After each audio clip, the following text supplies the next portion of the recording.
Hello. Hello, good afternoon sir. Good ஆஃப்டர்நூன்மா, சொல்லுங்க. எப்படி இருக்கீங்க? ஃபைன் ஃபைன்மா.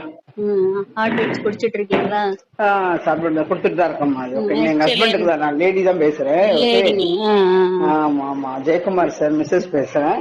ஓகேம்மா, பரவாயில்ல. ஓகேம்மா. எப்படிம்மா இருக்கீங்க? நல்லதாம்மா இருக்காது. சார் உண்மையிலேயே நல்லா நல்லா இருக்காரா? இருக்கேன். கண்டிப்பா பரவாயில்ல. அது ஒரு உயிர் காக்கிற மருந்துனே சொல்லுவேன் நானு. அந்த சரி. அளவுக்கு ஓரளவுக்கு இப்ப ரொம்ப கூட கொடுக்கறதில்ல. நான் 1 டைம் தான் கொடுக்குறேன், மார்னிங் மட்டும். என்ன ப்ராப்ளமா இருந்தது? அவருக்கு ஹார்ட்ல ஃபர்ஸ்ட் ஹார்ட் அட்டாக் மாதிரி இருக்குன்னாங்க. இதுல பார்க்கும்போது, இசிஜி பார்க்கும்போது. அப்புறம் ஹாஸ்பிட்டல் கொண்டு போயிட்டு பார்த்தா, ஆனா தெரியல எங்களுக்கு அட்டாக் வந்த விஷயம் தெரியாது. உள்ளவருக்கு உடம்பு மட்டும் ஒரு மாதிரி போயிட்டு இருக்கு. அதை வச்சு டல்லா இருக்காரு, எழுந்திரிக்க முடியல, ஏன் இருக்காருன்னு டாக்டர்கிட்ட காட்டும் போது இசிஜி பார்த்தாங்க. இசிஜில இது மைல்டா இருக்குன்னு சொன்னாங்க. அப்புறம் பார்த்தா பிளாக் இருக்குன்ட்டு ஆன்ஜியோ பண்ணோம். ஆன்ஜியோ பண்ணா ரொம்ப பல்ஜியா இருக்குன்னாங்க. ஆபரேஷன் பண்ணாலும் கஷ்டம் தான். பல்ஜியா இருக்கிறதுனால நம்ம ஸ்டண்ட் வைக்க முடியாது டாக்டர் ஆலோசனை சொன்னாங்க.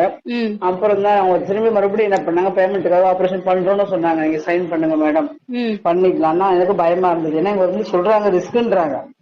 அதை நம்ம திருப்பி இந்த ரிஸ்க் நம்ம ஆபரேஷன் பண்ணா கஷ்டம் தான், புரியுதுங்களா? அப்போ வேண்டான்னு நான் என்ன பண்ணிட்டேன், இல்ல பரவாயில்ல சார், நான் கொஞ்சம் உடம்பு அவரை தேத்தி அப்புறம் கொண்டு வரேன்னு கொண்டு வந்துட்டேன். அப்போ எனக்கு உங்க ஹார்ட் பீட் பத்தி ஒரு ஃப்ரெண்டு சொன்னாங்க, எனக்கு நல்லா இருக்குன்னு சொல்லிட்டு.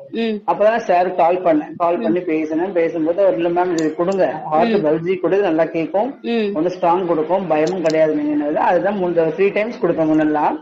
காலையில் ஒரு டைம், சாப்பிடறதுக்கு முன்னாடி அப்புறம் ஒரு டைம் கொடுப்பேன், நைட் ஒரு டைம். அதுக்கப்புறம் பாத்தீங்கன்னா மார்னிங்கும் நைட்டும் கொடுக்க ஆரம்பிச்சோம். இப்போ கொஞ்சம் நல்லா கிளியராக கொஞ்சம் வாக் பண்றது செய்யறோம், பண்றாரு, நல்லா இருக்காரு. எந்த ப்ராப்ளமும் இல்ல, நல்லா கொஞ்சம் ஆரோக்கியமா இருக்கிறாரு. நல்லா இருக்காரு. ஆமா ஆமா, நல்லா இருக்காரு. ஓகேங்களா? இறைவன் வலி, பெயின் இதெல்லாம் நல்லா இருக்கு. ரொம்ப தேங்க்ஸ் சொல்லணும் உங்களுக்கு கண்டிப்பா. ஆமா, சுகர் கண்ட்ரோல் ஆகும் அந்த மருந்து. கண்ட்ரோல் ஆயிடுமா? சுகர் கண்ட்ரோல் ஆகணும். சுகர் கண்ட்ரோல் ஆக மாட்டேங்குது. எனக்கும் இருக்கு, நானும் தான் சாப்பிடுறேன். சுகர் சன்னுக்கு வந்திருக்கு. சுகர் சாப்பிட்டு இந்த ஹெர்பல் சாப்பிட்டு முடிச்சிட்டு ஒரு 15 நாள் நிப்பாட்டிட்டு அப்புறம் போய் செக் பண்ணுங்க. Okay okay okay. ரெகுலரா சொல்லுங்க. ஆமா, எடுத்துக்கோங்க. நீங்க எடுத்துட்டு ஸ்டாப் பண்ணிட்டு ஒரு 15 நாள் கழிச்சு போய் செக் பண்ணுங்க.